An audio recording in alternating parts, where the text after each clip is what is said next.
Magandang hapon po sa atin lahat, no. Nagluto na naman po kami ngayon ulit sa buho. Ayun. Ang pinagkainan po namin ngayon ay dahon ng buho, ayun no. Ayun. Kasi wala pong dito dahon. Kain po tayo, guys. Pagkatapos ito, niluto po namin siya sa anong tawag dito? Dahon din ng buho. Ayun. Yaman Ang pinaglagyan din po namin ng sabaw ay dahon ng teboy. Ayun. Nakahuli po kami ngayon ng taunasan.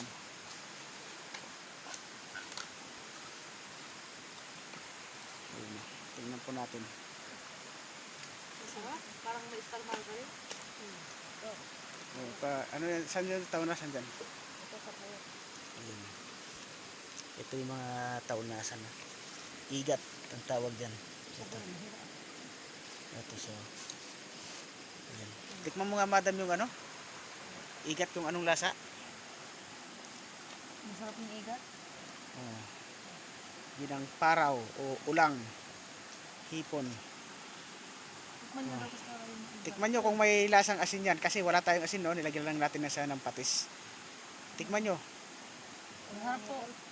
Parang may star margarine. Masarap. Ito naman para sa saba. Kaya pag wala kang dahon, kailangan mong gamitan ng dahon ng Kanyaman na. binahak ang tawag namin dito. Dahon ng binahak. Yun ang malalapad na dahon.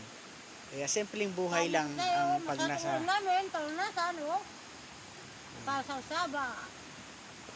Kaya yun po, mga kababayan. Kain na po tayo.